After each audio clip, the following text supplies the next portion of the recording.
Hello, everyone. Today on Calling Out with Susan Pinsky, Psychics Revisit the MH370 9/11 Paranormal Mysteries with Captain Dan Hanley, Michael Mahoney, and Andrew Anderson. What really happened? Scroll down. Dolly. What really happened to Flight MH370 10 years after Malaysia Airlines Flight 370 and other 200 passengers mysteriously vanished into the ocean, supposedly? We're in search for answers. In this special episode, forensic and evidential psychic, down farther, okay?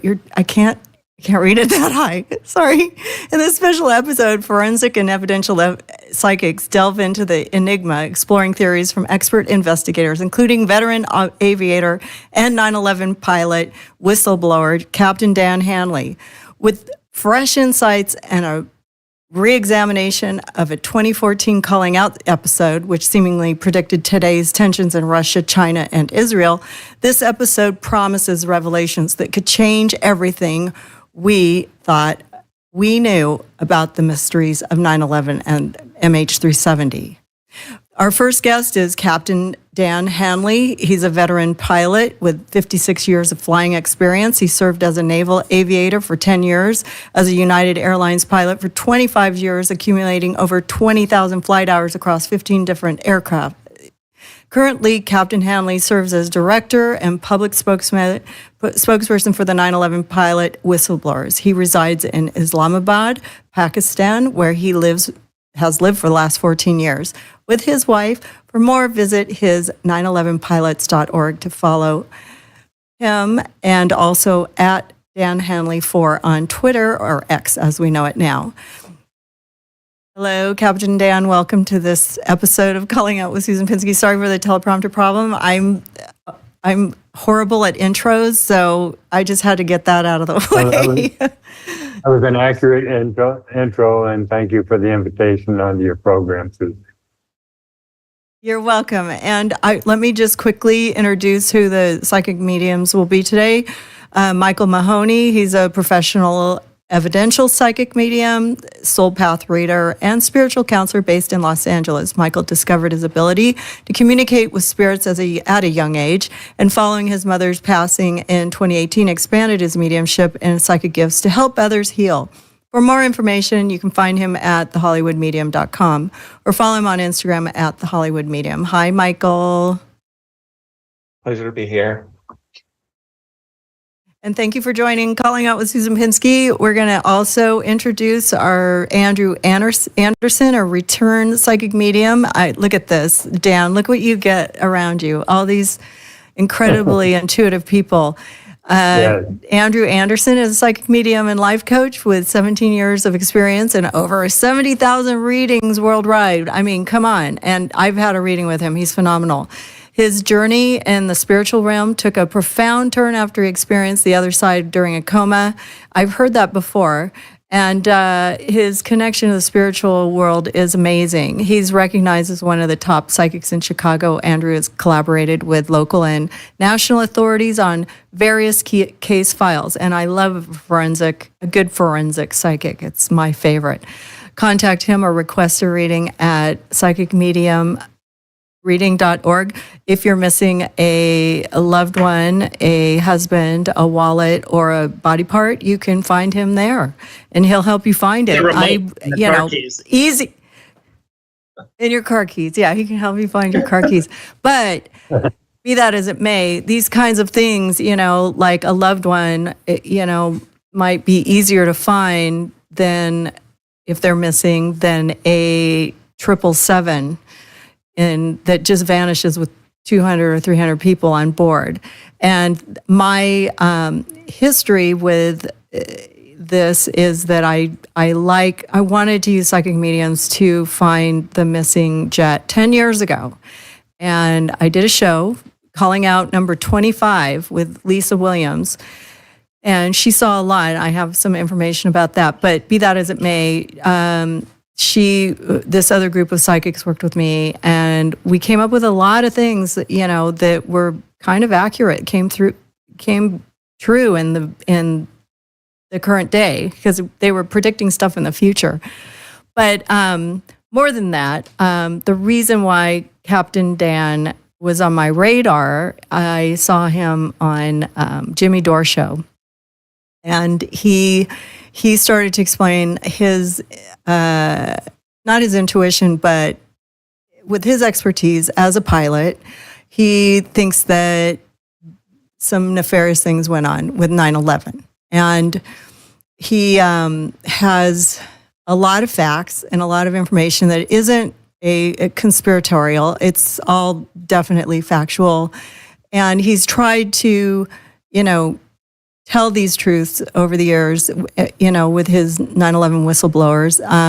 And he's come up against a lot of brick walls. Basically he's not getting responses that he expected. But before I go into that, and I think that some of this is related to MH370 too. I personally do, even if it's not what he's saying, or I don't know how much he knows about MH370 at this point in time. I've read a little bit of his stuff that he's written, and he'll get to explain that. And so what I'm going to do is I'm going to stop talking, and I'm going to see if I can get a smile on Dr. Dan's face. He looks a little nervous. And I'm going to bring in Andrew. And I'm going to bring in Andrew, and I'm going to let Andrew kind of get the ball rolling on this sort of idea that I have, this production idea. Well, thank you for having me, Susan. I love your show. This show is definitely necessary. First of all, I want to start by saying that I'm a psychic medium, and I have worked on both sides of the aisle. I work with Congress on re-election for a Democrat and for Republicans. I work with somebody in Obama's staff, so I am not political by nature. But when something just isn't right, I'm calling it out, as you are, because there's just so many things out there that people are buying into that are just not real. I do not believe that 9/11 was planned by Al Qaeda. I believe they carried it out. Of course, we know that there was a mole planted maybe years before. I feel by the CIA. Again, these are my impressions. I feel that was given to them and helped to be plotted. We can look at a lot of the things, the reasons why. We have the luxury of hindsight to see why. The Malaysia plane crash thing, I'm a little cloudy about the why yet, but I have information about what I see. Now, we can look back at history with the 9/11, and we look at what the outcome was. What happened after that? Major changes within our world. Our freedoms were taken away. Who would benefit from that? That's open for interpretation, right? But notice how things changed after. Same thing as COVID. All you have to do is look to what changes and what things came and who benefited from these events happening. It's pretty deep, and I think it goes very deep, and I think there's so much going on that the public don't see, especially the ones watching the news. If you feel something's off or wrong, or it most likely is. Do you want me to go into? It's China. Yeah. Oh, greatly. If something's wrong and it doesn't make sense, I always think China. Okay, that's just my go-to. So. Yeah, and if you go back to my radio shows I did before COVID became, it's on there. I had said that China did this. It was intentional. It was on purpose, and it was an attack against Trump. More than I think it got out of hand. There's a lot more to that too. But this Malaysian thing. I kind of agree with you. Yeah, this Malaysian thing has got me a little perplexed, because the way I work is I'll review some facts, whatever people say are facts, and I look to see what I feel is true or not true. There's so many mistruths and untruths with whatever I saw, and I didn't see a whole lot. But what I do see with this plane was that it landed. Okay, I do not feel this plane crashed. I saw empty seats on the plane. I think that first class, I saw the number 3. Pilot was involved. Co-pilots, no. I saw murder, not accidental death. I saw the plane disassembled. All this stuff is confusing to me, because if this plane crashed in the ocean, as I think they want you to believe, certainly there would be something somewhere, some sign of it there. So what I felt was the parts were left at the bottom of the ocean. Maybe there may find parts down the road. Who knows? Something like that. I feel like the family of a pilot or someone on that plane was kidnapped to pressure somebody into following through with a plan. So this feels like a plan. I keep seeing the number 3 though, so I feel like there was more than 3 people on the plane that were involved, and certainly wherever they landed, there was a lot of people involved there. Let's see what else I got. Something to do with 2 people in first class. So something with the missing seats. Like I feel like some people missed the plane and maybe said it was fate. I'm not sure about all that yet, but I'm feeling like there's something to that with the people that missed that flight. I don't know if that even exists or if there's a story about that or not. I'm not sure. Again, I'm going off what I read about this. But I'm having a trouble with the why on this one. But I know what I see, and I'm very certain about what I see, that plane didn't crash, it was landed. So does that make sense to you, Dan? Yeah, it does. Some of it I hadn't heard before, but I could get into an autopilot system later if you want, Susan, and talk about what I believe and what other people believe in that regard. But I'll hold off and let you finish with what you have to say, Andrew. Mm-hmm. Well, like I said, I was struggling a little bit with the why. We can look back at COVID, we can look back at 9/11, and you can pretty much see why. I mean, that's usually the case. If things change and the world needs, I don't know what they call it, what balancing or, So with this plane, I know it's been 10 years. I feel like I saw something where someone said they thought they saw the exact area that the plane was landed, but they couldn't get a search party or something. I think maybe I'm a little fuzzy on the facts, but that area is very interesting to me. I don't feel it's exact, but I'm very intrigued by whoever that was. I don't remember who that was or where I saw that from, but does this sound familiar, Dan, to you? Well, About that area? Someone said it landed?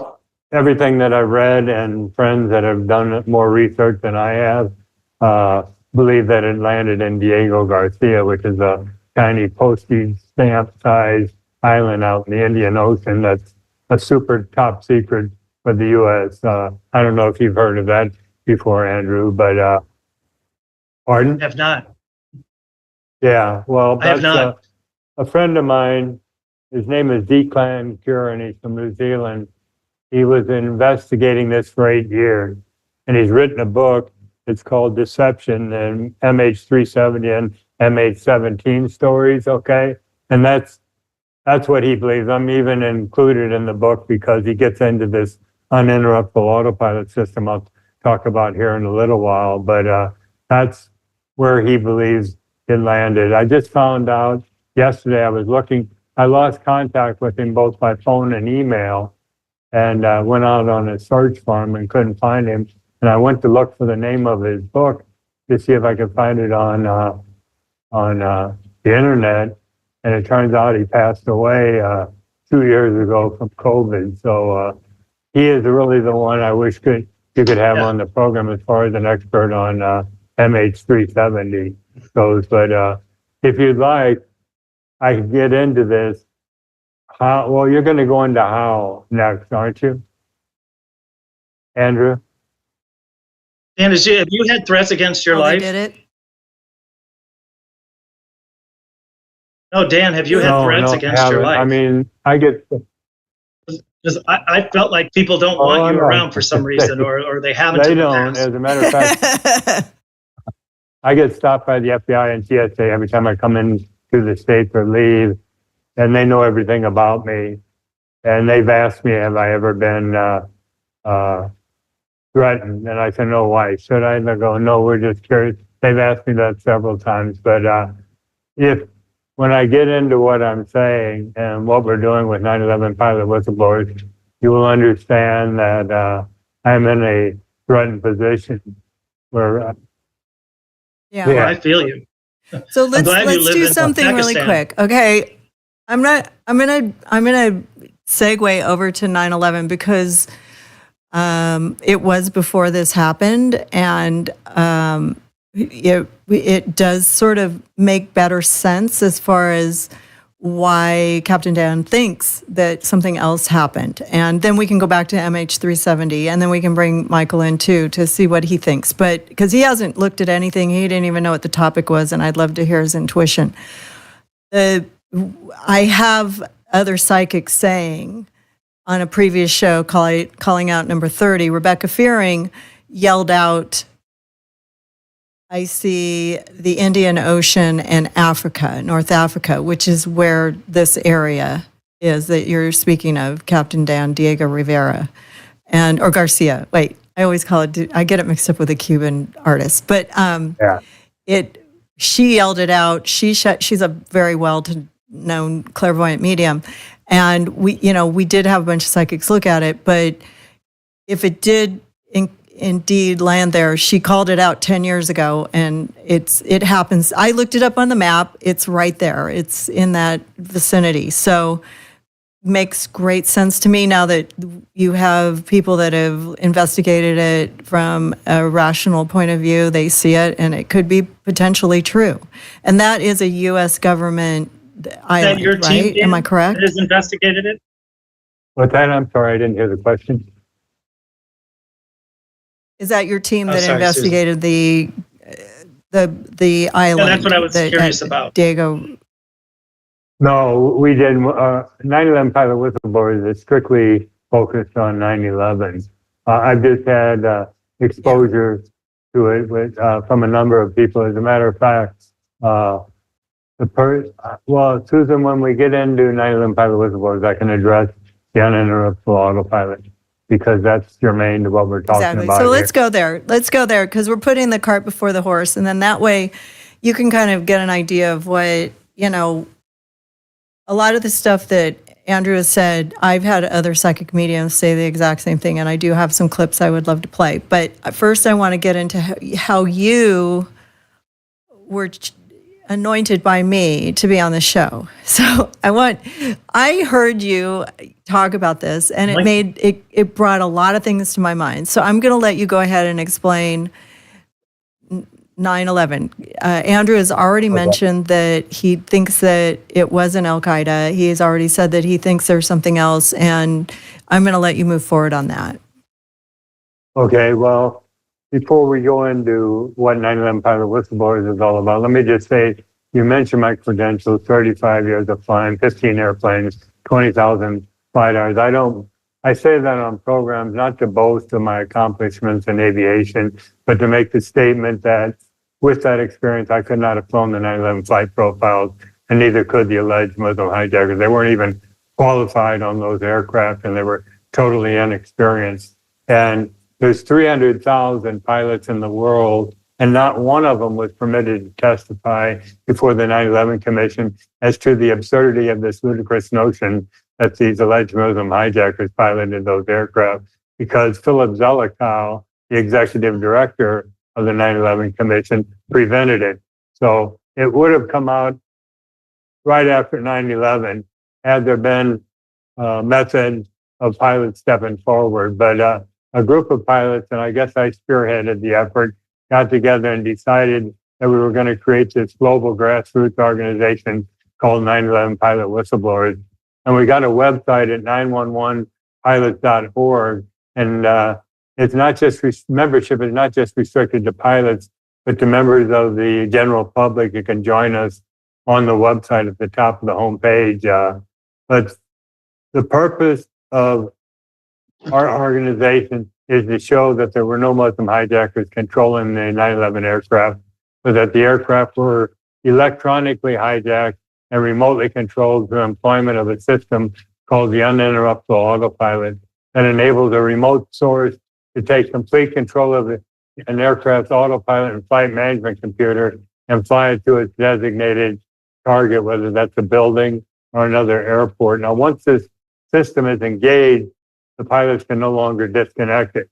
And one of the goals of our organization has been to recruit highly trained and experienced pilots, whether they're active or retired military or civilian, from around the world, who will attest on video that not only could these hijackers not have flown the aircraft, but that could not have flown them themselves. And we have several of those interviews on our website.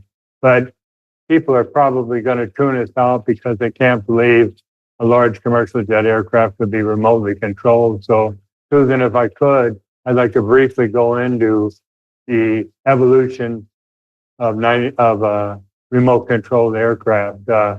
It goes all the way back to 1944, 80 years ago, when towards the end of World War II, the U.S. Army Air Corps launched Operation Aphrodite out of the UK.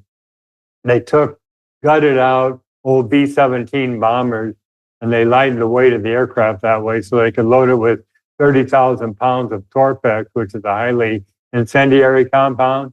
Pilots were required to make the takeoff, but once they got airborne, the pilots bailed out of the aircraft, and these aircraft were remotely guided to targets in Europe. Now, this was 80 years ago, and we pointed out on our website that JFK's older brother, Joe, was killed on one of these top secret missions when his airplane blew up due to a malfunction before he could bail out. Now, I could talk about Operation Northwoods in 1962, where the Joint Chiefs of Staff gave the Secretary of Defense an operation called Operation Northwoods. The plans for a CIA involvement, and he in turn presented it to JFK, who nixed the idea. And what happened there was the U.S. was looking for a reason to invade Cuba and overthrow Castro.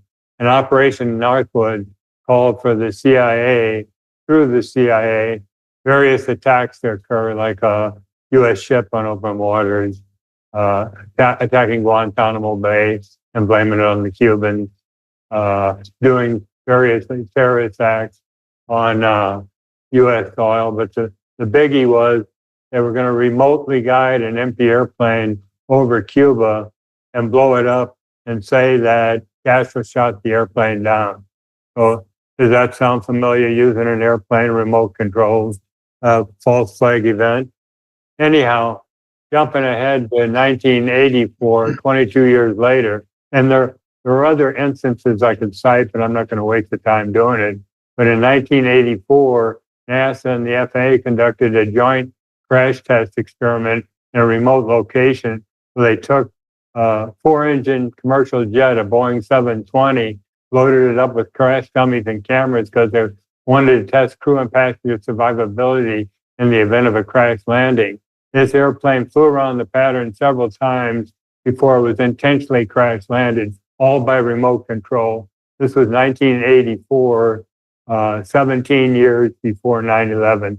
They were remotely controlling aircraft. So if you jump ahead to the early to mid 90s, this is where we say the uninterruptible autopilot system that I mentioned was produced and developed and produced. There's a Wikipedia article on it. If you Google, just Google uninterruptible autopilot, you'll get the article. But if you Google Boeing Honeywell uninterruptible autopilot, you'll get a Wikipedia article. And it's somewhat misleading because they come out and say the stated design purpose of the system is to prevent would-be hijackers from commandeering a commercial jet aircraft in flight by remotely taking control of it and flying it to one of 108 airports in the world and auto-landing it. So it's an anti-hijack device. And they say in the article, and this is where it's misleading, that it was patented by Boeing in 2006. And you say, well, wait a minute, that was 5 years after 9/11. And people that stumble on this article will just say, oh, look, they've created an anti-hijacking device because of what happened on 9/11. But we've had informants come forward from Raytheon, Boeing, in the civilian sector, military sector also, who will testify that this system was developed and produced in the mid-1990s. So we allege that this system was employed to remotely guide the 9/11 aircraft into their targets. So I could get into the hijackers. If you want to wait on that, Susan, I can, but we'll let our psychics take over from here. Because see, this is what what I'm feeling with you, Dan. It has a ring of truth to it. what are you suggesting? That the hijackers installed this remote control on the plane, or how would it have gotten in there? Because I know they were on the plane. That, well, I'll just come out and say it. We believe 9/11 was planned and executed by Zionist members of the governments of Israel, United States, UK, and others through collusion between Mossad, CIA, MI6, and others. So I could go into who you need to read, what books you need to read to arrive at that conclusion, but we believe the hijackers were patsy. We believe that, yes. There it is. That's what I was looking for, the patsy. That's well, a good one. Like you said, that feels like very you accurate. said, it wasn't Al Qaeda. It wasn't. You said that, right? Like nobody. You just came up with this. Yes. Yeah. No, Andrew, you were spot on with that because I didn't tell you that, but in advance, I didn't give you any kind of information on that. You did not. So go with that. Patsies, I like that word. That's a ring of truth. But where was this device? Is it have to? I'm not familiar. I'm not technical by any. I can't even. I have trouble with my computer. So I'm asking you, how are they getting it on the plane? This remote control, or is it already built in there and into those specific planes? It's been installed on Boeing and Airbus products. Back then, in 2001, we had in 19. Hang on, let me think for a second. In 1996, one of our informants came forward and said he actually saw the system operating on a Boeing 757 in Texas. So we know it was on the airplane. And Boeing, Honeywell is not a bin Laden company. It's a U.S. company. So draw your own conclusions there. But that's what we believe happened. And when a little bit later, I'll explain the hijacker Hani Hanjur and why he couldn't have flown the airplane, which allows us to draw the conclusion that it necessarily had to have been remotely guided. And none of them could have. None of them could have. They supposedly learned on these little biplanes, right? These little prop planes. How could they learn on a little plane like that and go to a jumbo jet? That's exactly. That makes you right. It's common sense. Nowhere near the same. Yes, this is. Yes. So this is rational. If I can jump in. I know that everybody loves. Okay, so I want Michael to come in. I want to bring Michael in because I can feel he wants to break into this conversation. I could feel it, Michael. I'm sorry. So thank you. Yeah. So I know everybody loves a good conspiracy theory. But when I tap into 911, I don't get this, and I get Al Qaeda. I get pretty much as it's been explained to us. To me, what I get with 911, when we talk about on a spiritual level, is that 911 was a soul contract of many, many people in order to bring the world together, to have more compassion for people, more understanding for people. There are a lot of stories of people who, on the morning of, said strange things to their loved ones before they jumped on the planes, right? So there were reports of people text messaging before they got to work, saying, I love you, and in ways that wasn't normal for them. A lot of stories like that because their souls knew something was going to happen. And I believe in what I get is that there was a big soul contract, that these souls came into this life to participate in this event in order for us to come together. Unfortunately, there's also free will involved, right? But if you remember that 24 to 48 hours after 9/11, what that did for everyone, what that did for America, what that did for the world, we had more compassion for other people, right? We had more sense of family, of understanding others. So I believe this is a soul contracted event in terms of this conspiracy, who did this and stuff like that. When I tap into it, I'll be honest, I do not get that. I get that it was Al Qaeda, although I do get that the US government knew it was going to happen. So it is quite possible something that was remote, was part of this, but I don't believe someone else flew the plane or something. I believe it was an Al Qaeda attack, and the US knew it was going to happen, and they ignored that it was going to happen. They let it happen. Well, Michael, let me just talk about one hijacker in particular. And so far, all I've brought forth were a series of facts. I mean, these aren't theories about the uninterruptible autopilot. It does exist. It was patented, and we know it was put on airplanes. So that system is there. So let me just talk about 29-year-old Saudi Arabian hijacker Hani Hanjour, who supposedly flew American 77 into the Pentagon. He came to the States in the mid-1990s and took some flight training. And he was a very poor student, and it's well documented. New York Times, Chicago Tribune, ABC News, etc. All these outlets reported what a poor student he was. He went back to Saudi Arabia and came back to the States prior to 9/11 to take more training. And he was such a poor training that a school he had enrolled in before wouldn't take him back because they didn't want to waste assets on him. He was such a poor student.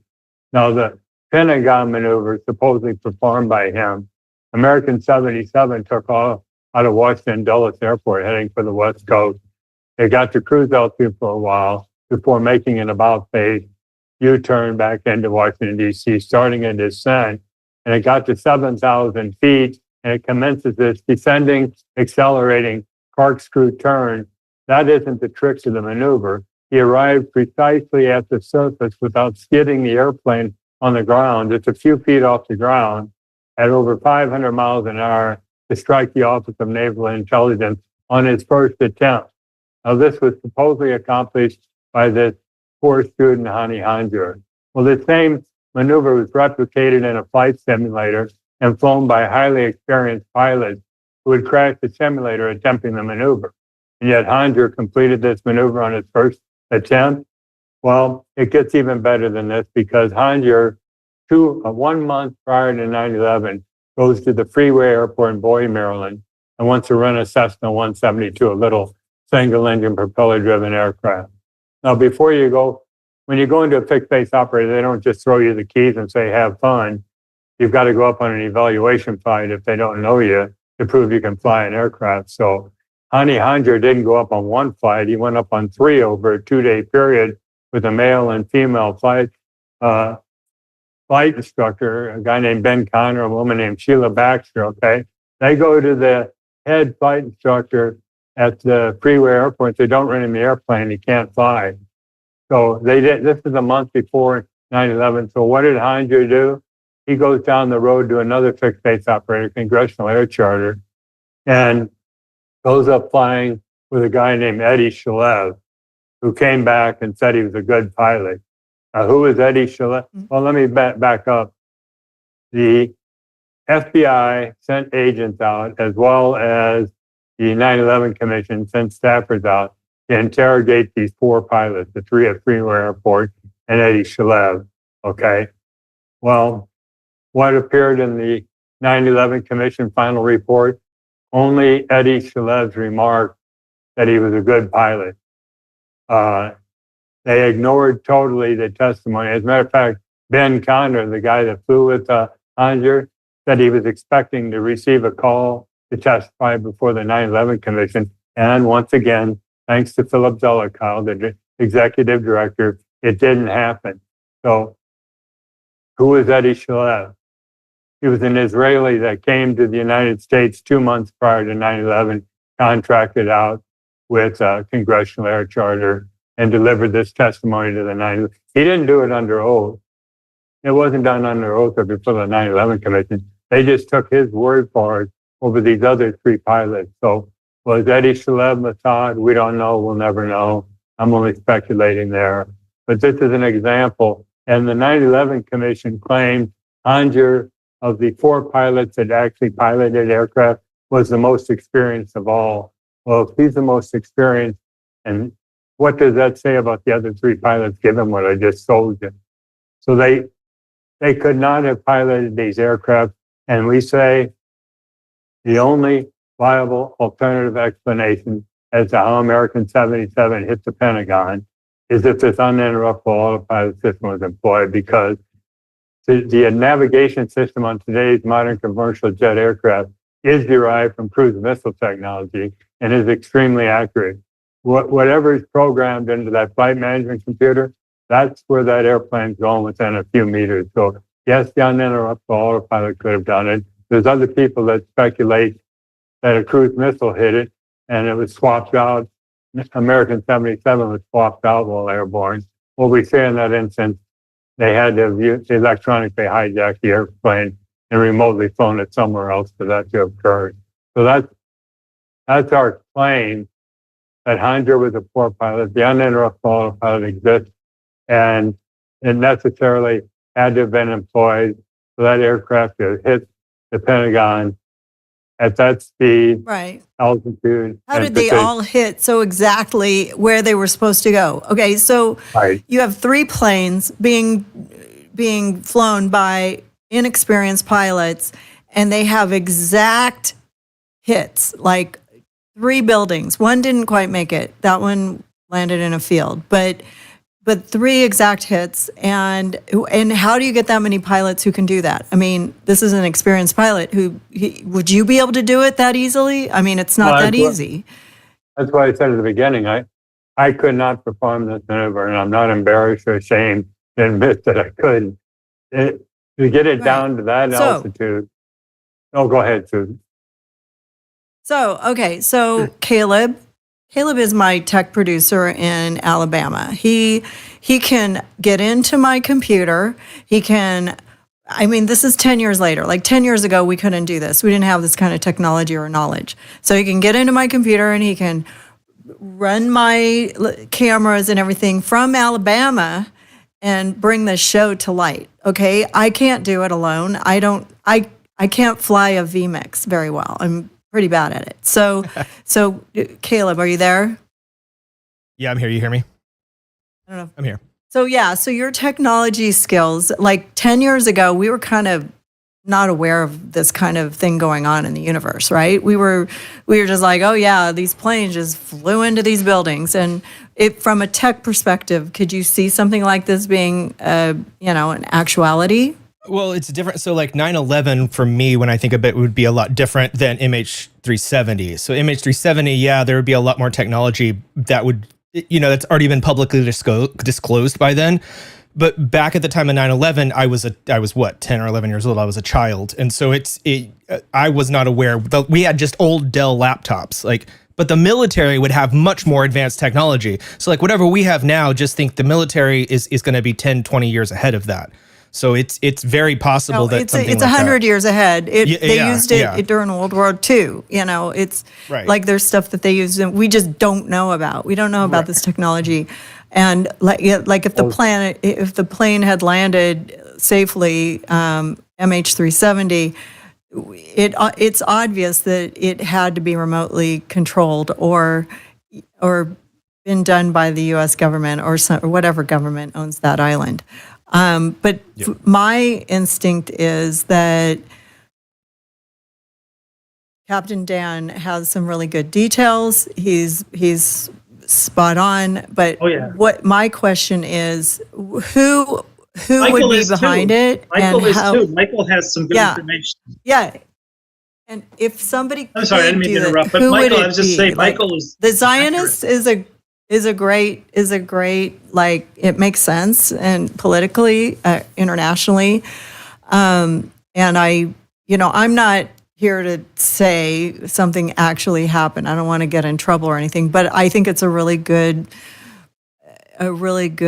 I don't know, it seems like it could happen. And he does have more to talk about that, but from a spiritual point of view, and I'm kind of dancing around my words right now because I don't want to say anything that'll get me in trouble, but who would, can you guys tap into who would be able to do this kind of thing or who would do that, be able to remotely control an airplane? But Michael, I just wanted to say that Michael is accurate about all the soul contracts, and that was predetermined before the people came in. I 100% believe that. But Dan, I've not heard somebody in his last 20 years that resonated with me more than you. Thank you. So a lot of what you're saying feels to my core very, very true. Michael, talking because you believe that it was Al Qaeda that did this. Are you familiar with the Project for a New American Century? No, but let me clarify. I don't believe. I'm just saying when I tap in. So whatever Oh, okay. I get, yeah. Okay. So whatever. So I'm not in any way disputing Okay. like what your facts are or anything like that. I'm just Okay. saying when asked to look at it, Okay. what I get is that we did know about it, but Right. they did it on their own. But again, that's just I'm what I'm not- getting. So. I didn't come on to debate, really. I just came on to present a series of facts here. No, it's okay to have opposite opinions. That's what we're here for. So we need to, and there are different, and And on some level, that's how the world is. Well, this Project Right. for a New American Century was a neocon Zionist think tank comprised of a bunch of neocon Zionists. I mean, you had Paul Wolfowitz was on. It was founded by Richard Crowe. I'm not familiar with the Zionists Oh, you're not for some at all? reason. When I use that term? Not really. I think I don't watch a lot of news, if any. Okay, but let me just give is you that a what it real is? quick Okay. rundown. Zionists believe, based on biblical prophecy, that Israel is entitled to all land from the Euphrates to the Nile River. And if you overlay that map of greater Israel on the Middle East, the countries that were attacked post 9/11 make a lot of sense. And if you look at what's going on in Gaza right now, General Wesley Clark, former NATO commander, was interviewed and said that he went to the Pentagon shortly after 9/11. And he was retired then, but he met with an old friend who sat him down and said, hey, look at this plan. The United States plans on invading 7 countries in 5 years, and they're going to topple the governments there. And he listed the names of, now this is in October 2001. So they had pre-planned all these invasions before 9/11. So when you look at a crime, it has a motive and a means. And you got to ask yourself, who had the motive and the means to commit this horrific crime? And you look at not Saddam Hussein, bin Laden. His motive was because he hated the America, as did the 19 hijackers, and they wanted to do what they did. They didn't have the means. I mean, you got a guy on the ILS that's living in a cave 7,000 miles from the United States on his laptop and cell phone, ordering 19 angry hijackers to commandeer 4 commercial jets they'd never flown before with box cutters, evade the most sophisticated air defense system in the world for over an hour, and crash 3 out of 4 of the buildings into airplanes into buildings with military precision on their first attempt. So the story itself is absurd on its face. And we claim... Yes, it is. We know they trained here, though, right? We know that they did train.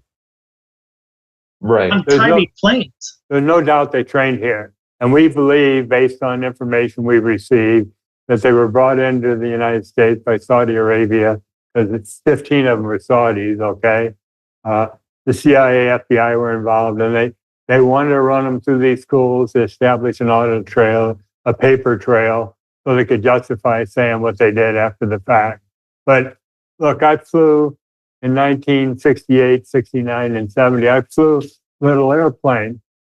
I know what it's like. There's no way in hell I could have hopped on a jet. I mean, I was offered the opportunity when I was going through training to fly a Beechcraft D-18, which was an old twin-engine radial engine tail dragger to deliver, as a co-pilot, deliver airmail at night in Southern Illinois.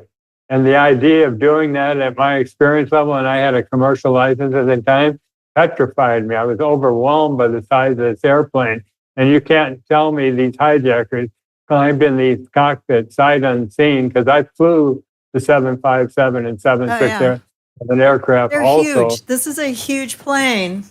It isn't just that it's huge. You make a turn and just go right into the building. Not just a joystick. The cockpits are entirely different. The technology is entirely different. You're talking about a computer-operated aircraft. This flight management computer, you got these control display units that on both sides of the cockpit that each pilot can input all this information into for navigation and other purposes. There's no way they didn't have training on it. There's no way they could have flown the airplane. So we're saying, yes, 3 airplanes hit buildings, but it wasn't these hijackers that did it. And the only, like I said before, the only viable alternative explanation is the employment of this uninterruptible autopilot system. Now you get back to the means, who had the motive? Well, let's just look at who benefited from 9/11. Somewhere along the line, $62 trillion was spent on the war on terror. Fighting derived- Afghanistan And Iraq and Syria and Libya and Yemen. and Iraq and Syria and Libya. All those countries. All the Muslim countries. About our freedoms that were They all taken away, Dan. exactly. But who derived Yes. the financial benefit from that? The military-industrial complex. Why would they want to That's right. do this? Why would they want to invade 7 countries in 5 years? Well, it's their imperialistic designs the United States has on the rest of the world, but having over 900 bases around the world. You look at what's going on right now in the Ukraine, it's all tied together. 9/11 was created to usher in the New World Order. Yeah. They're looking, There it is. looking for Kind of one makes world sense. I government. mean, They're looking for one world government, It does. a capital in Jerusalem. and there was a one- total distraction. It was we were all Exactly. so distracted by this, and also the MH370. We were Bush, too, distracted by was that claiming for that other Saddam reasons. had weapons of mass destruction. Well, let me ask you, the three of you, this question. There's this, Did you fall for the hijackers flying the airplane? Do you sit up until, when did No. you quit believing that the hijackers flew the airplane? When I saw Oh. you on the Jimmy Dore show. Wow. Wow. That's good. That's But I was good. pulling my hair out and saying something's wrong with these pictures, like because of MH370 and how it just disappeared. Like if it was on fire and had mechanical problems, how did it land? And where did it land? And maybe it was remotely controlled, brought into Diego Garcia, and it was broken up into parts, and the little parts were thrown in the ocean, and the people were taken, and whatever. And but like you said, it's if that was a Zionist, if there was a Zionist behind it trying to start a war between the United States and the Middle East, then they succeeded. But damn, that's a big way to go. You know what I mean? Like you have to be Well, really it's evil to do this. Well, I started to mention the Project for a New American Century. 1 year prior to 9/11, they issued, well, let me back up. In 1998, they sent a joint letter to Bill Clinton demanding that for no reason at all, they go in and overthrow Saddam Hussein and take control of the oil in the Middle East. And 5 years later, they got their way. There's oil involved. Right. that's what I said. They made up the weapons of Right. mass destruction thing. 1 year prior to 9/11, the same organization, the Project for a New American Century, comes out with the paper entitled Rebuilding America's Defenses, and it had a subtitle I don't remember. But in this paper, it was talking about the necessity of building up U.S. military strength for future wars that they were going to fight. But the important part is they stated that the United States needs a new Pearl Harbor to garner the support of the American public so that they can fight these wars. This is a year before 9/11. They were calling for a new Pearl Harbor, and they got it. They got it that day. I agree with that. I mean, that's that part of it. Absolutely get the hit on that. So I totally agree with that. Yeah. Well, I'm talking too much, so somebody else. That's okay. Yeah, no, Dan, You you're ever had not. so You're much very time to interesting. talk? He's I giving love clarity this to things topic. where I know what I see and I know what I think. Yeah. But Dan Yeah, so, has opened my eyes to some of the Well, looking. let me tell you that I did not expose the uninterruptible autopilot, but a good friend of mine did. In December 2006, his name is Captain Field McConnell. He was the Northwest Airlines DC-10 captain, came to me talking about this system. And I'll tell you, up until that point, I couldn't figure out.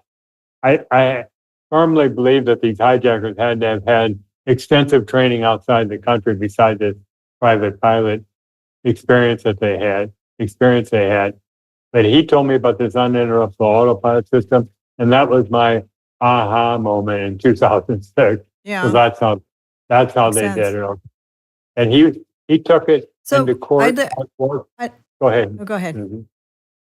I'd like to shift back over to MH370 just because about 6 months after that, another plane went down, MH17 over Ukraine. And it was worse because a lot of people died and we got to see it in living color. It was right after the other Malaysian flight disappeared, and we didn't know if it was really, attached. But I did a show with some psychic mediums that after that July event happened, because I was just like, what's going on? Like, what are we dealing with here? And Kaleb, can you play the clip for with Lisa and Rebecca, sort of, I do feel as though discussing the what's government's going involved, because let's face it, this is oil is where obviously there's a great, it's one of the major financial, way they earn their money. It's like huge industry, and it's all about control. It's all about control. It's all about fear. And I'm sorry to say, and I am going to say this, but I feel as though the Arabs, and it's all corrupt. It's so corrupt over there. And I've not firsthand experienced it, but I've got a situation where I've experienced it recently, and they are so corrupt, and they'll do everything that they can to get their power. But I do feel as though it's a multitude of various different companies, various different agencies that are pulling together to create this fear around the world. Right. And I agree. I mean, I can't target one country or one people. I'm just saying, this is something we all countries of all peoples need to look at it, because, we're here mostly good people that are being terrorized by a handful of greedy, unconscious oil people. owners. Now, that call themselves freedom fighters. Right. Oh, the girls were going off, okay? But they did mention that that in the future we're going to have war in America, that we have, that these things were coincidentally connected, but not, like on some level. It was sort of a warning sign. There might have been some American political stuff behind MH370 and where it went, and what was on board. There was greed involved. There were actually something called semiconductors on board that I had no idea what that was at the time, but read that there was big money in it, and maybe these people went down because they were part of a bigger plan. They were getting ahead. I saw something on my stock thing today. It said that it's a race. It's a race to the finish with these semiconductor companies, which we didn't know was coming. But now that we know the chip runs the world, and there's so much money behind it, that, there was something nefarious going on there too. But how was the government involved is what I want to know. When I was tapping into this, I kept getting electronic chip. An electronic chip I thought I was getting malfunction, so I assumed that was part of something that went on with the plane, but it's quite possible I was getting exactly what you're talking about. That was a big part of it, was a chip. But I wanted to ask Dan, because when I kept seeing the pilot losing all systems, so everything went black. I had no electronics, could not see where he was. When he realized that there was thin air, he was in thin air, he course corrected. That's what I kept seeing. I do not know about. I didn't see anything about the plane landing, anything like that. I did see that this will be solved in the next 5 to 10 years, but it's going to be a little while. Whether that means they're going to find the pieces of the plane, or whether they're going to find the actual plane if it's still intact. But I'm curious how an electronic chip is that tied into somehow with the remote system, because I got that super strong. Well, there is an electronic chip. No. Go ahead. It's not. There were chips on the plane. There were microchips on the plane that they were taking to China. So there's cargo. I may stand corrected, but I think that's what it was. Well, Susan, what I heard, and people try to debunk it on the internet, was that there were 20 Chinese and Malaysian scientists on board who worked for Freescale Semiconductor.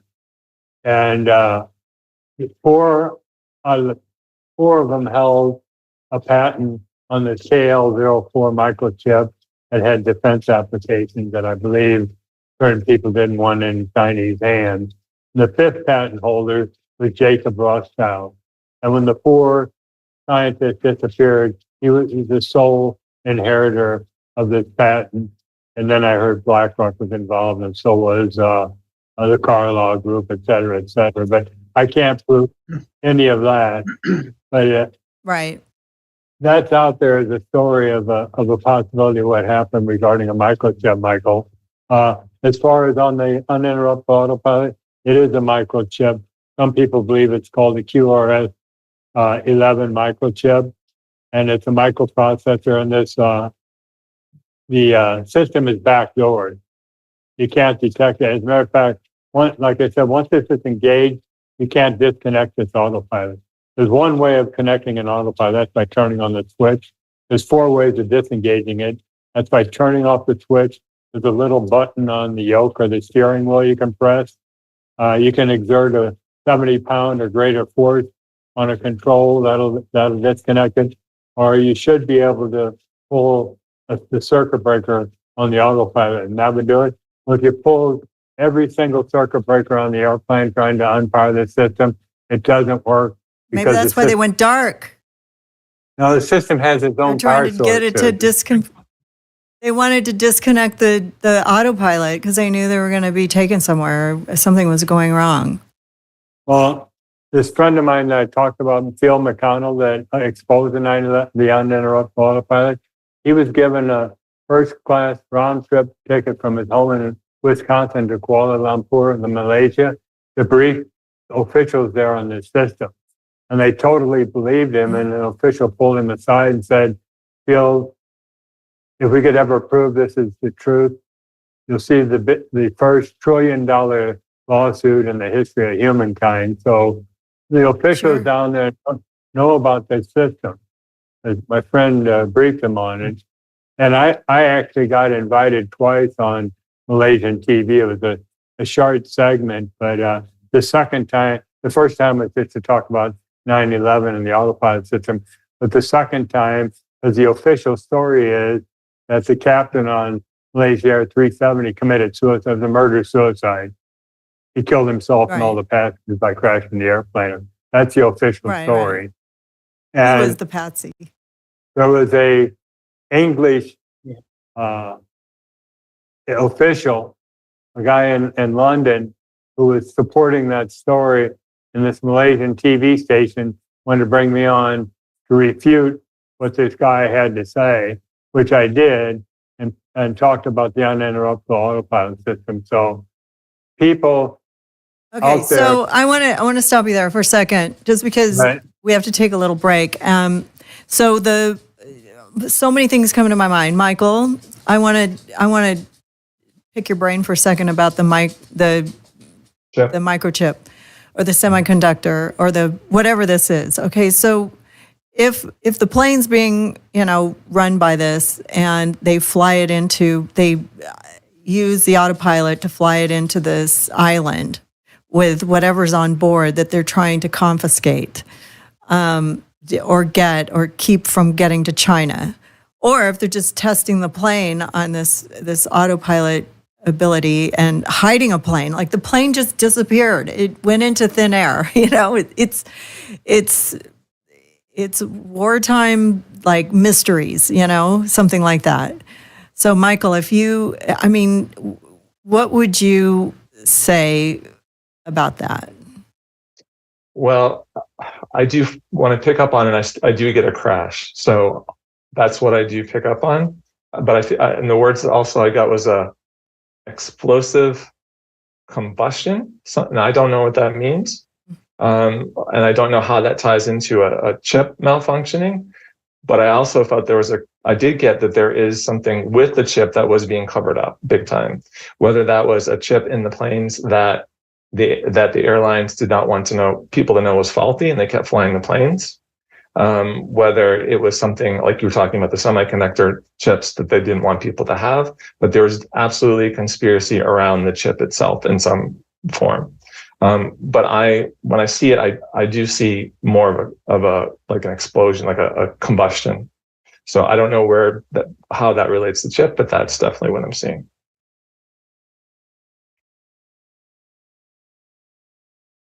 Okay, so we're going to take a break, and I'm going to bring Dr. Drew in after the break. And I'm, so grateful that we could go into these uncharted territories with psychic mediums, and hope that it makes you think about what goes on behind the scene in our day-to-day life, and the realities of what we're dealing with, I guess. Should I let you go, Captain Dan? Would you like to come back after the break? Oh, I'll come back. I'm here what for up? the break. What up, Kaleb? I'm here for the Susan, break. yeah. So I have a question that I wanted Captain I'm gonna Dan have to go. to think about really quickly during the break, and then Okay. answer it after the break. One of the conflicts, because I grew up, I remember very clearly remember 9/11 as a child. It's of course burned in every child's brain whenever that happened. But one of the so I've gone through all of the different theories and all sides of this, but the conflict that I've had before, whenever I'm thinking about the possibility of like the autopilot that you're talking about, is how many people would have to know about that for that to actually happen? Like, does it have to go all the way up to the C-suite of Boeing? Is it just like you have to just, compromise 5 different people, like an engineer here and a programmer here and this guy over here? Does it has to be 30 people? Is there 50 people that have to be compromised? So if think about that during the break and try and explain that to me, like who would all have to be involved? Because it's not like who's there's tapping into these planes, right? Exactly. Like who's at the top? Who's at the top? I know you probably don't know the actual names of the people, but like how many people would have to be involved for something so large? Because I also know for a fact that, there are unions that are out there for pilots. And if a pilot's union ever found out that there are these ways that a plane can be taken over and remote controlled, then the pilots unions, that would be billions of dollars in lawsuits, because it's just such a danger to them as well. So if you could just, think about that during the break. I pointed out something in 2014, 2014, I pointed out that that Malaysian Airlines was kind of a weak link of the airline industry. It's like, why was it always Malaysian Airlines? Like, how did they get in there and crash 2 planes? Right. So that's another thing that I found sort of coincidental, and I could be a weak link. Thought, well, that would make sense. But especially if Captain Hanley, if you're saying, that this sort of technology was used back in 2001, I'm just curious of how many people would have to be involved, especially because back then it was definitely more advanced than we knew, but we don't have the same type of advanced, cloud deployment of firmware. You don't have it's not as easy for them to do it back then as it would be now, especially to keep it all secret and hidden. So I'm just curious to know what your answer is about that after the break, to help me understand. Well, they kept it hidden. They hit a plane. There's a plane in the middle of nowhere. We have no idea where it ended up. It's shocking. But anyways, we're going to take a little break, and we'll be right back. Thank you, Susan. Joint muscle pains are exhausting and frustrating, but I've got a over-the-counter medication I want to introduce you to that provides great relief using the power of, check it out, chili peppers. Capsidin is made with a proprietary formula that contains no non-steroidal anti-inflammatory agents, no opioids, no anesthetic or steroid, nothing, no chance for addiction, no side effects, no chance it's going to interact with other medication you might be taking. Capsidin contains capsaicin, which is the substance in chili peppers that burns your tongue. That gives you that burny feeling. And of course, I've recommended capsaicin creams to patients over the years, but other capsaicin creams burn your skin. That's what makes capsidin so unique. In clinical trials, capsidin has actually been demonstrated not to burn. I've been using capsidin to relieve my pain in my hands and my wrist from carpal tunnel syndrome and arthritis. The results have been amazing. I use it every day during my show, and I highly recommend it. Get the pain relief you need from various sources, even backache, sprains, bruises even. Order now at capsidin.com/Drew to get a 15% discount plus free shipping. That is CAPSADYN, capsidin.com/Drew TWC.com/DREW. Many of us have not gotten over COVID. I'm not talking about the virus itself, but the response. We were flabbergasted about what the government could do to us. There is no telling what they might pull next time, and it's looking more like there will be a next time. So we all have to be what I call rationally ready. That's where the wellness company comes in. TWC is about access to physicians via telehealth, access to potentially life-saving medication. Years ago, having access to medication and telehealth might have seemed crazy, but now it seems crazy not to. Now, with claims that gain-of-function research have been done on the bird flu, I urge everyone to take control of their healthcare with the help of the wellness company. Go to drdrew.com/TWC for 10% off all their products, including the 4 medical kits, each of which has a different purpose. And we've added Tamiflu to one of them in case the bird flu does become a problem for humans. Be rationally ready. drdrew.com/TWC for 10% off. I want to thank our sponsors for keeping this boat afloat at drdrew.tv. I lost my restream. I wanted to get some of the comments on there. We have a lot of great comments. And also, I just want to give a shout out to Capsidin. I found a new use for Capsidin this week. It is, the sponsor is great. The guy who's behind it is a MH370 expert, and we've been going back and forth talking about it. But hi, Victor. So this works great on mosquito bites too. So I use it on for my carpal tunnel. I use it on my knees when they get stiff, and then I also use them on a bee bite and some mosquito bites, and it took away the itching right away. So check it out. Capsidin, drdrew.com/Capsidin. That's CAPASYDEN. Sorry, can't spell. Anyways, go to drdrew.com.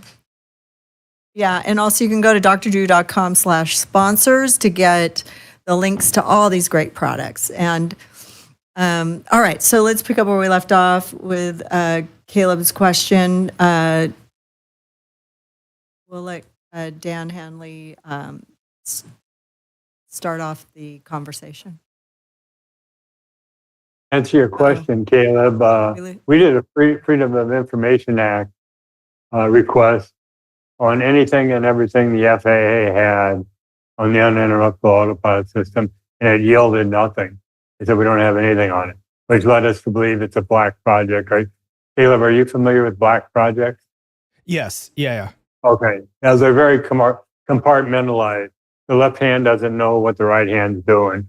But to bring this all together, you would have had NASA, the FAA, defense contractors, the military, et cetera, all involved. But for somehow, I don't know if they threatened them with death or whatever, but for some reason, nobody's talking about the system.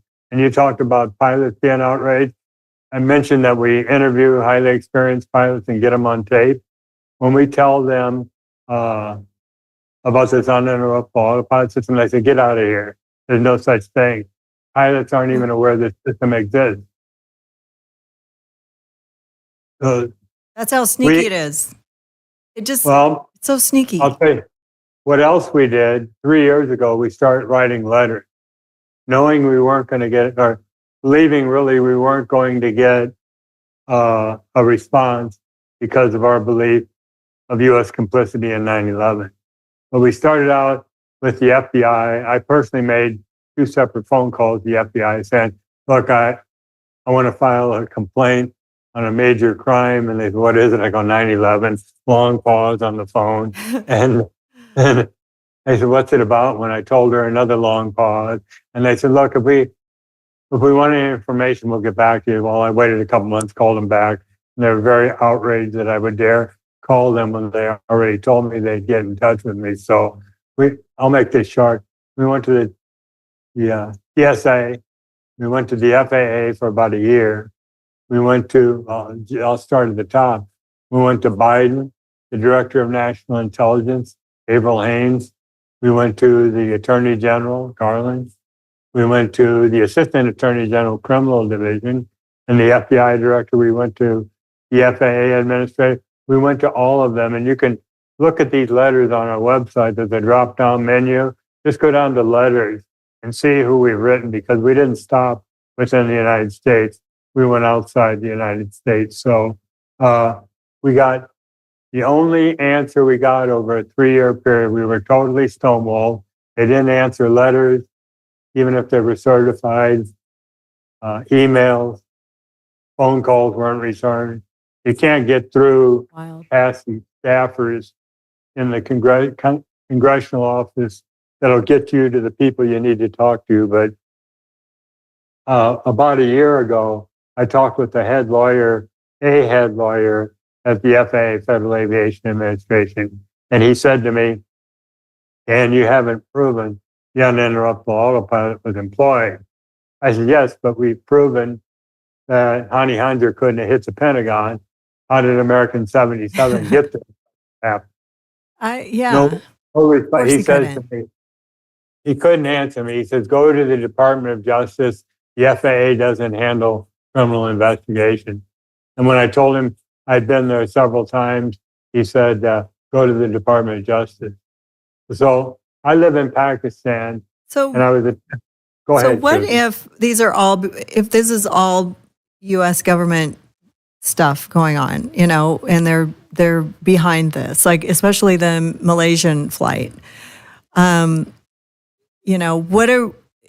How are we supposed to feel about this? Like it's like, I mean, if it's a U.S.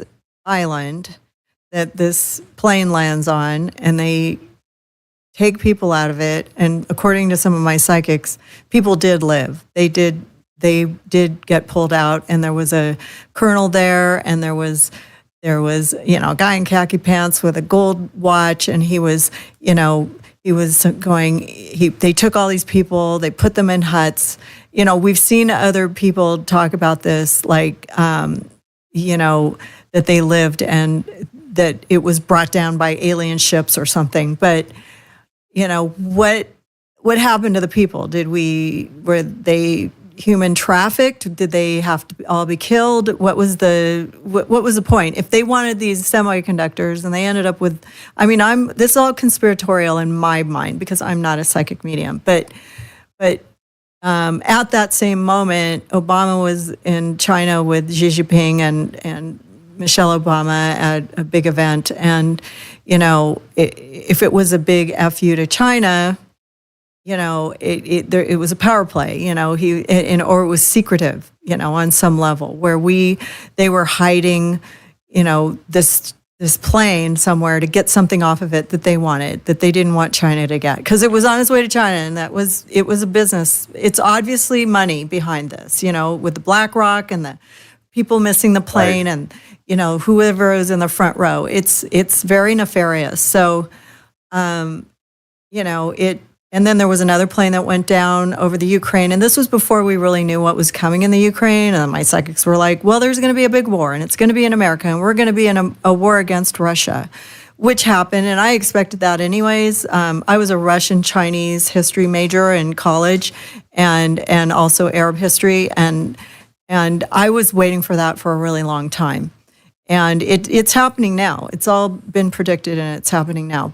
And also the Gaza Palestine thing that was going on in that time, and it wasn't as apparent that, well, we know that the Arabs wanted Americans dead. That was their mantra. It was like, we want all Americans dead. Okay, so it looked like it was them, right? That because they were always saying it. It's like, if you want to go, I want to kill my husband because he's such an asshole. You don't say that out loud. You know what I mean? Because then if he comes up dead, you're going to be the person that they, think it did it.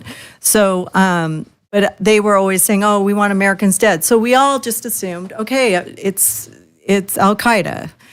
But what if it was a bigger plan between Israel and Palestine, and it was set up to start a war in the Muslim countries? And that's, to me, it all makes sense. Then also my psychics predicted a Chinese airline was going to go down right after that. Lisa Williams called it out in that episode 30, and lo and behold, it did. And that may also be something that was autopiloted in as well. Do you have anything to speak to in that circumstance? Yeah, I do, exactly, because I was deeply involved with China Eastern 5735. I don't remember if it was last year or the year before. this airplane en route to Beijing, 737, I don't remember what model it was. Wasn't the MAX that it had 2 crashes, but it was a 737. At 29,000 feet, and it nosedives vertically to the surface in 2 minutes. That means it was coming down at over 14,000 feet a minute. It's a wonder it didn't come apart. And it shattered into a million pieces when it hit. There's a hideous video of it on, as CNN has, showing this thing the last few seconds, darting into the planet Earth. But as soon as I saw it, I got a hold of my friend Phil McConnell, and we both agreed it had to have been the uninterruptible autopilot for multiple reasons. Number one, the tremendous negative G's they'd be pulling, going towards the planet Earth that fast, they would have been unconscious. The passengers and the crew would have been unconscious, and they wouldn't have been able to hold that vertical dive the way.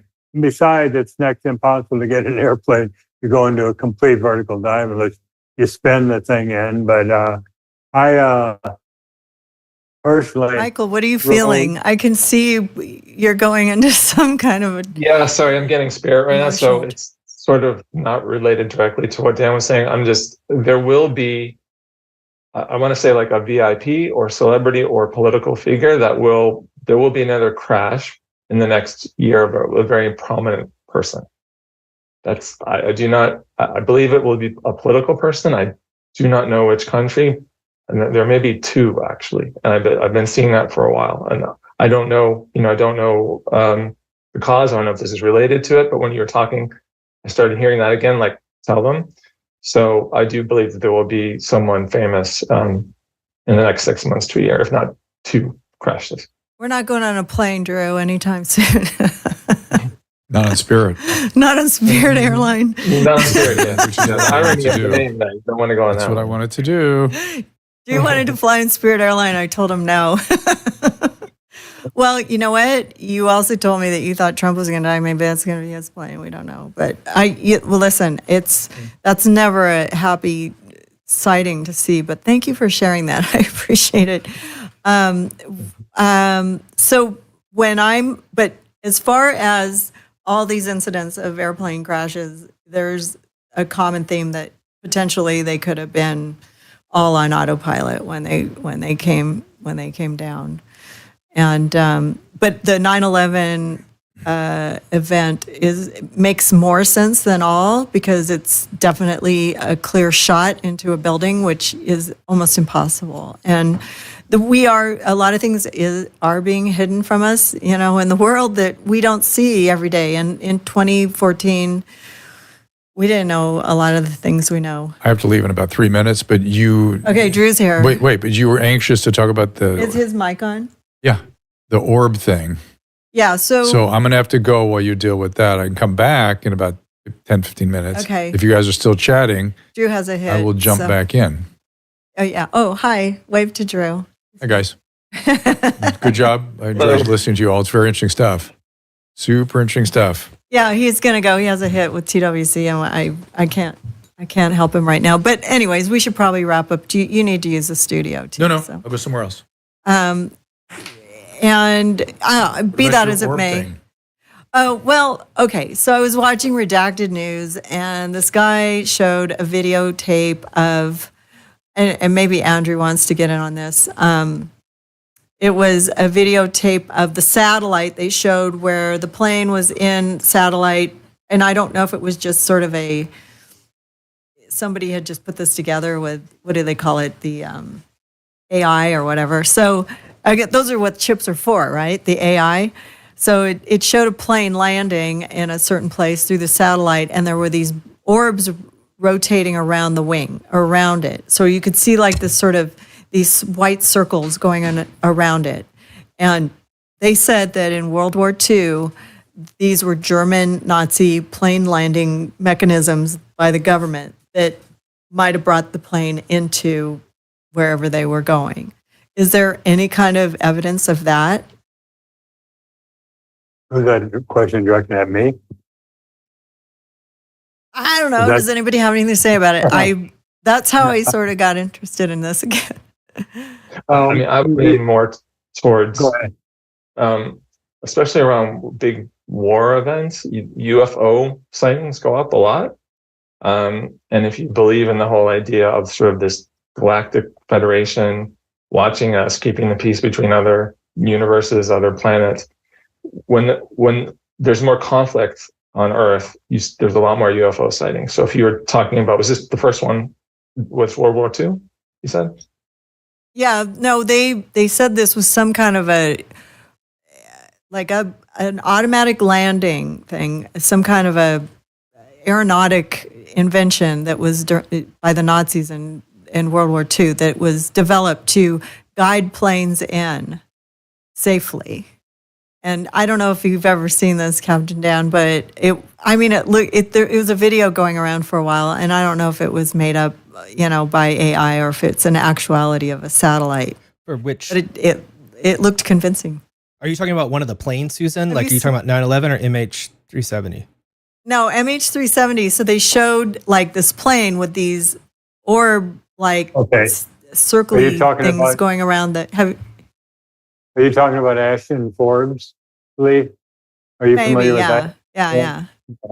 Yeah, I sent him a 66-page document on the uninterrupted autopilot. And we were supposed to do a program in Australia last year, but it fell apart. But I've never really gotten deep into what he believes, so I can't really comment. But when you said orbs, I know that there's something, he talks about orbs.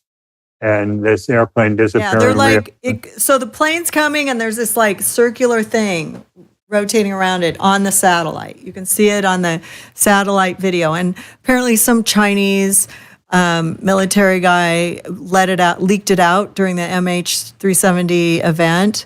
And then he was imprisoned immediately. So he leaked it out. It was some kind of a, Is it this one, Susan? This video? Yeah. So yes, that's it. So yeah, I don't know what that's from. It looks like some kind of guidance system, and they said it helps the plane land or some kind of thing. Anyway, so this Chinese guy had video of it and sent it or leaked it to the news somewhere, and then he was disappeared, pretty much.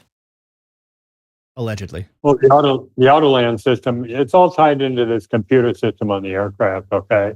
And it's all internal, and the airplane automatically tuning radio stations to get cross fixes on where it is. It's got inertial, it's got GPS, it's got all kind of inputs to this computer, and they use Autoland routinely with the airlines now. It's extremely accurate. I mean, right. When the weather, in case it's foggy or whatever, right?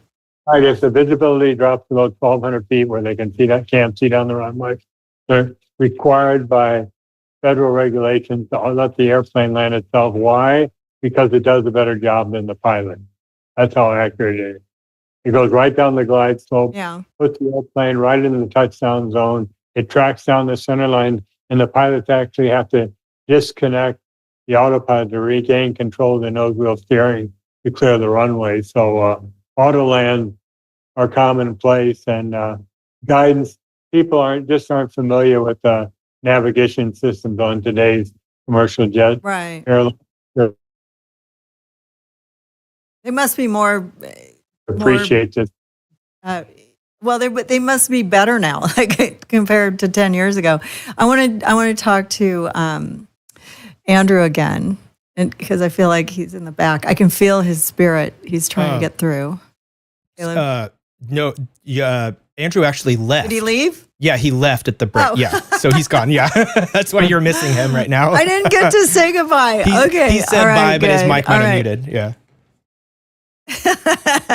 He had a tech person there till now. I took him over the time. But anyways, do you guys have anything else you want to say that would be, helpful in getting people to be a little bit more open to?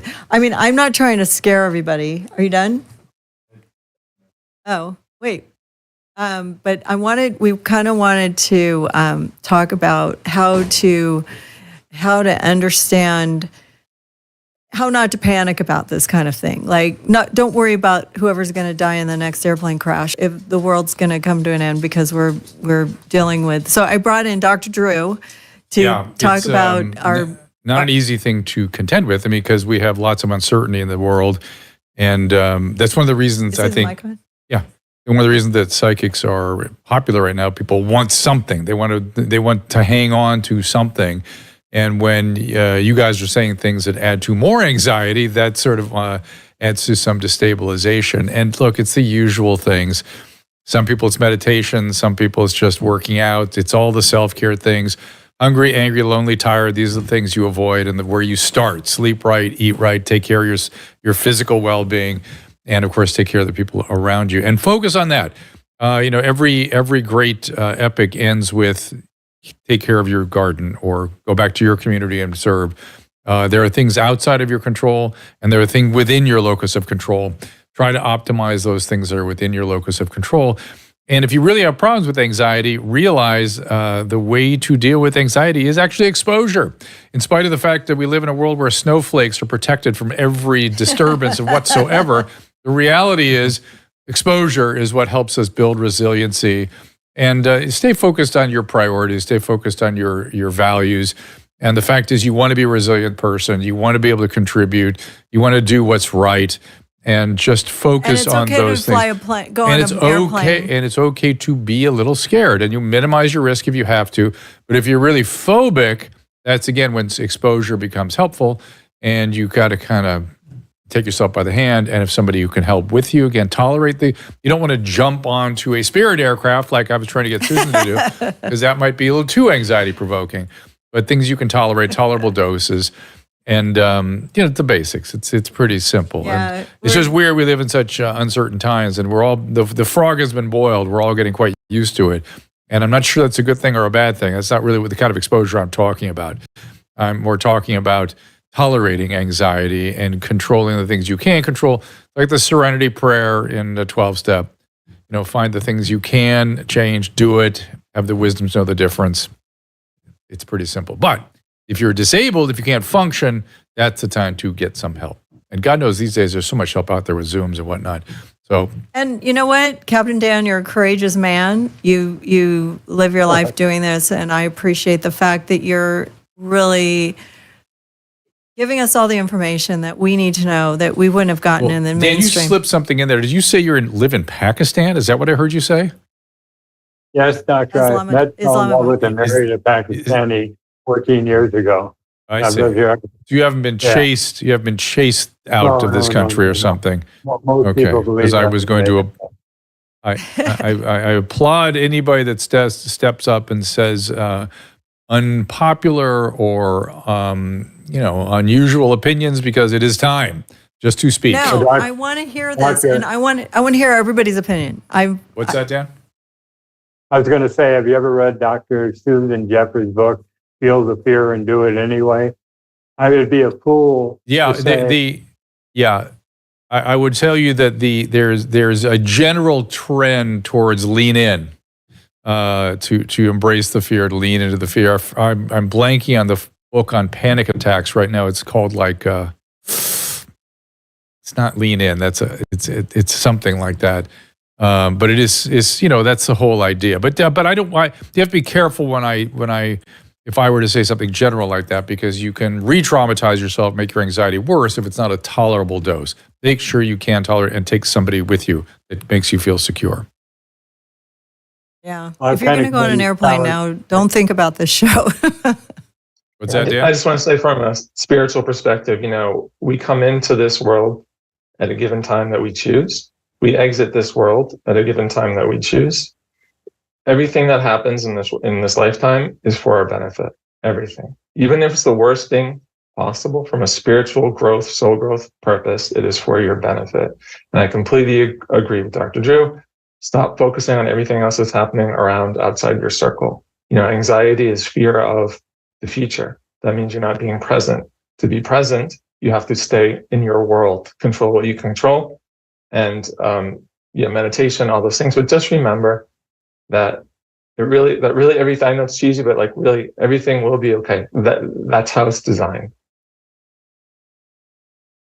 And that's spirituality, right? That's let things be revealed, give it up to something higher than yourself. And this is something that is in short supply these days. So even though the way you are thinking about it may not be the way that everybody thinks about it in the spiritual domain, everyone's kind of saying the same thing. So thank you for speaking up.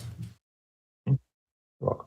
Thank you, Dan, again. And you can find Dan at 911pilots.com, and you can read more about this. He has a lot of stuff. Sorry, 911pilots.org. And also you can find him at Dan Hanley 9. Is that correct on X? Dan Hanley 4. Dan Hanley 4 on Twitter. Okay, it's a 4. 4, yeah. Lucky number 4. And also, if you have any more questions, you can reach out to him. And I appreciate your time. Thank you so much. I want to keep Michael for 1 minute. Thank you. Thank you so much. And I want to keep Michael for 1 minute here with me and Drew, because you have a minute? I have literally about 3 minutes, 4 minutes. All right. I'm curious to hear what you've got planned for me. So Is this your fault? No, I here? had promised our audience that you were going to get a psychic reading today, but I didn't know that you have a hit in. Well, I don't mind doing it in the other room in another computer because they're screwing around with my schedule. So let's take the 5 minutes and do it. Okay. So, Michael, I wanted to show your gift and just have you do a quick reading with Drew before to sign off. And then we'll play an ad and we'll be done. Okay, sounds good. Any ideas? What's coming? Sorry. I thought you were I'm play just the going ad to let now. him do. Oh, I thought he was No, she moving. wants. Sorry, No. After I've got 4 or 5 I'm not minutes. giving him a Okay. psychic reading. Okay. You are. Yeah, I've got 6 Okay, minutes. sorry. I got 6 I thought you were minutes. going to play that. Okay, give me a second, please.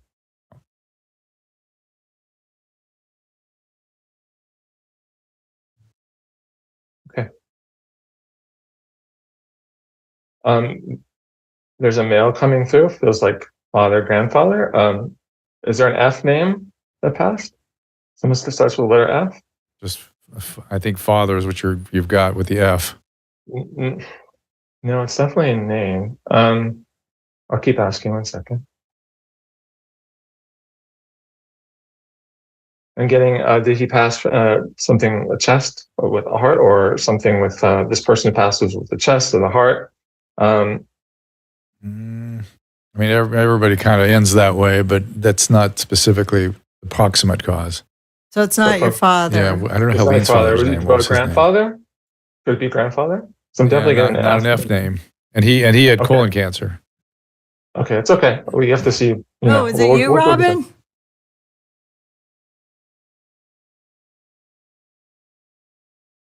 No, it's not her. Okay, whoever it is, they're also showing they were very into like a motorcycle or a bike. So I keep seeing like a bike riding, motorcycle riding. That would be me. Okay, it is That would be Robin. me. Yeah. Robin has very Okay. strong Hi. spirit. Hi. Yeah, sometimes if you're doing, I think he tried to come in last show too. Okay, yeah. So if there's a group, it's like someone might come through for somebody else. That's okay. Yeah, that happens. Yeah. He tried to come in last show too. I think somebody picked him up last show. All right, let's get him out of the way. Okay, so his name started with an F.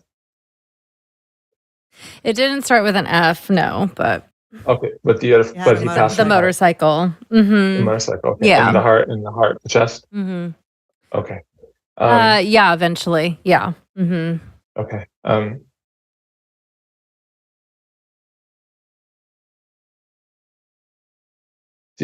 He's showing me a drawing. There's a drawing. Either you did you draw? It could have been at his funeral, but there's some kind of a drawing, like an illustration of him that you have, or somebody drew for you. Yeah, that would be my mother too. My mother was an artist. Okay. Yeah. Okay. And I see like a lot of it's almost like pencil stencil, like black, like almost like black and white drawings. Mm-hmm. Yeah, that would be. Yeah, my mom could have done something like that. Yeah. Mm-hmm. Okay.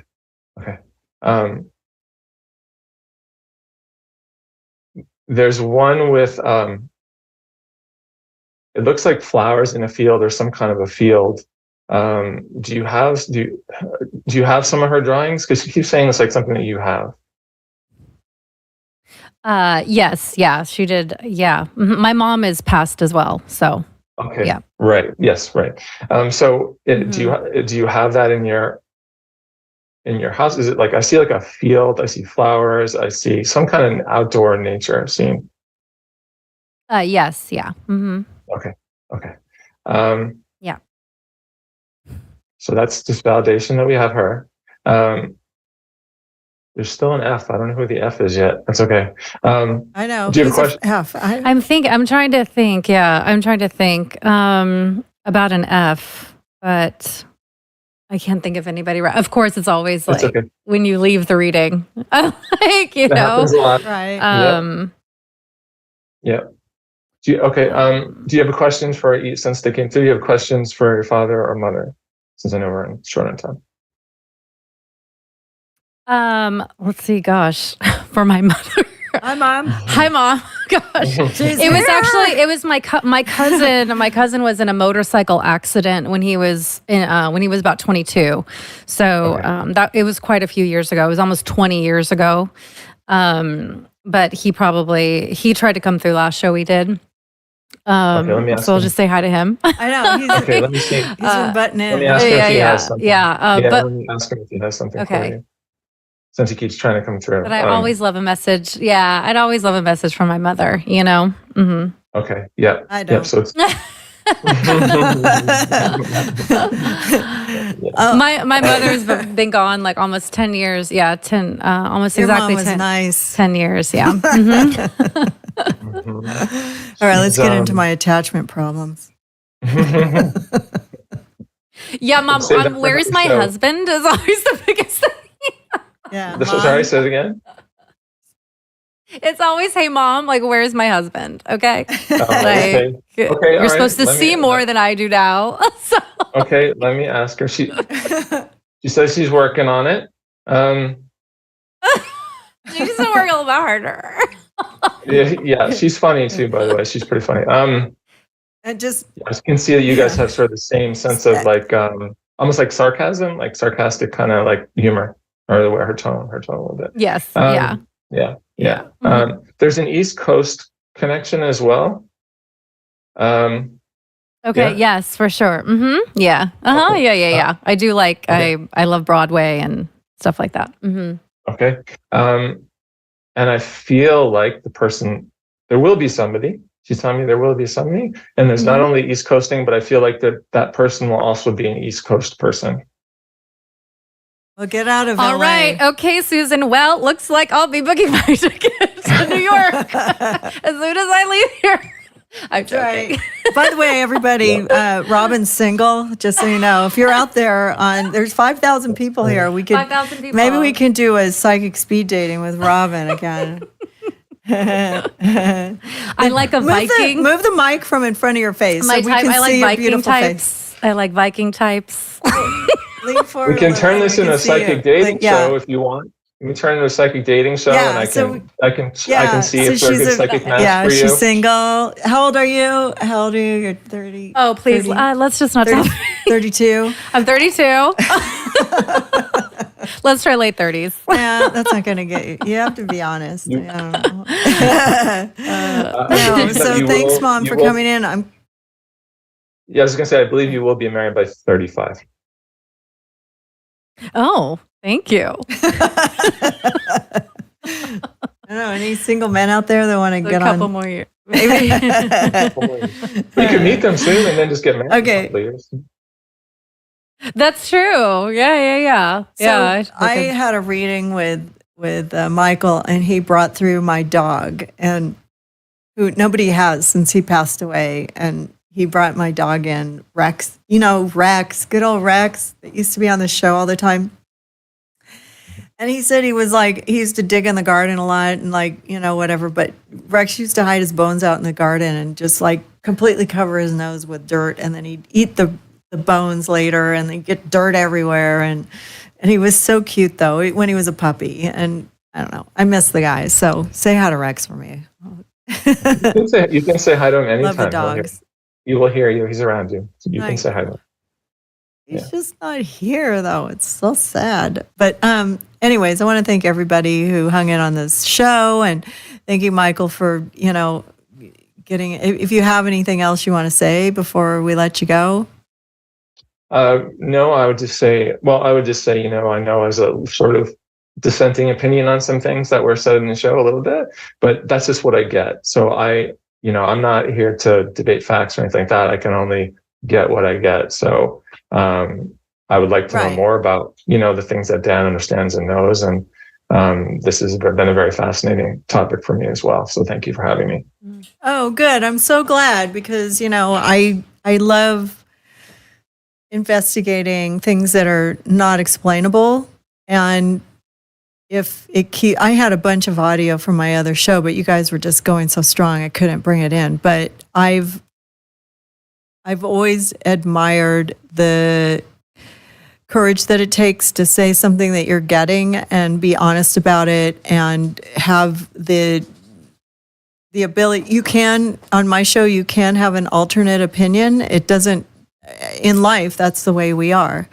But it's, I don't want to say that it's one way or the other because I'm very moderate and I don't know what really happened, but I do appreciate everybody's opinion and that they were willing to open up and come forward and talk about something that is a little stressful. And, I hope to have more topics like this. If anybody has any good ideas on topics that they want to learn more about from experts and psychic mediums, email me at callingout@drdrew.com. And I will try to get it. And we're also going to take some readings. We're going to do some readings with our followers as well. I think our next show is with Psychic Rebel Colby. And I want to, get some of our followers to get readings and come on the show. So just go to callingout@drdrew.com and we can give you a psychic reading for free. Sorry, Drew had to go. He had a hit and he was kind of in a hurry. So I think he was kind of closed down and Robin's mom, had to get in here. It's usually my mom, but my mom and I had to talk. You get who you get, so right? She's yeah. Well, yeah, and whoever this F guy is, I don't know. We need to. It might be one of my my grandfathers or something. I'm thinking like Freddie. Yeah, but Fred, or maybe like an F sound, Frank. something like a F Or it sound, could be an F sound. something like that. Yeah, without the touch. Yeah, Sometimes, with readings, it can take, if we had an hour, we would know probably who it was by the end of the hour. But with the 2 minutes, Yeah. It's called psychic amnesia. So I've got it right now. Drew had a grandmother named Fanny. So just so you know. Oh, maybe that was her. It wasn't grandma. You said grandpa. So Grandpa. Well, sorry, I should have said Fanny. Yeah. We should have gone down. I Probably know who it Fanny. was, though. That's probably what it was. It was an that F. might So have been it. the gender might be wrong, but Yeah. there was definitely an F grandparents. Then that's what I said. Okay, so what does Fanny have to say on the way out? It's a funny name, huh? Fanya, what's her name? She was. He's not here, so that's a little gone trickier. So I mean, yeah. Okay. It's a great name though, Fanny. But anyways, like Fanny thank Bryce. you. If anybody has an F name out there, send me an email at callingout@drdrew.com and we'll see. I kind of feel like we should do reading shows next week. This is really heavy, but see where it goes with that. And maybe you'll come back and do that with us. Michael? Sounds good. Yeah. Would love to. All right. Well, God bless. Godspeed. And you can find Michael at thehollywoodmedium.com. Am I correct? Yes. I have a good memory. And you can get a psychic reading with him. He's not super expensive and he is very accurate. He did a good job with my daughter too. So, but anyways, thank you I for found watching. the guy with the F name. It's Robin's dream Viking husband, Fred. Who is it, Caleb? It's your dream. You said you Was dreamed it of a Caleb? Viking man. So it's Fred. I found his photo. I love that you picked that up. I was like, somebody heard me. Caleb heard me say Viking.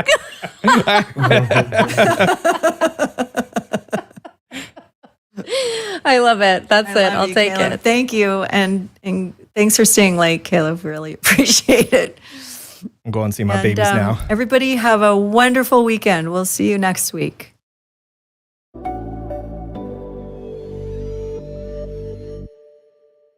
I'm excited to bring you a new product, a new supplement, Fatty. I take it. I make Susan take it. My whole family takes it.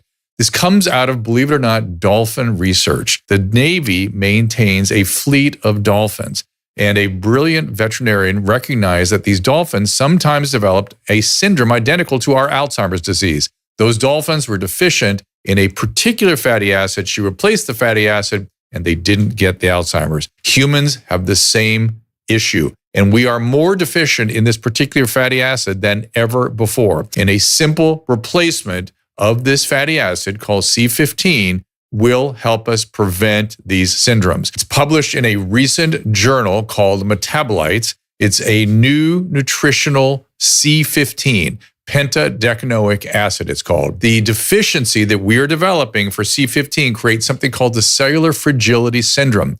This is the first nutritional deficiency syndrome to be discovered in 75 years. And may be affecting us in many ways, and as many as 1 in 3 of us. This is an important breakthrough. Take advantage of it. Go to fatty15.com/Dr. Drew to receive 15% off a 90-day starter kit subscription, or use code Dr. Drew at checkout for that 15% off, or just go to our website, drdrew.com/fatty15.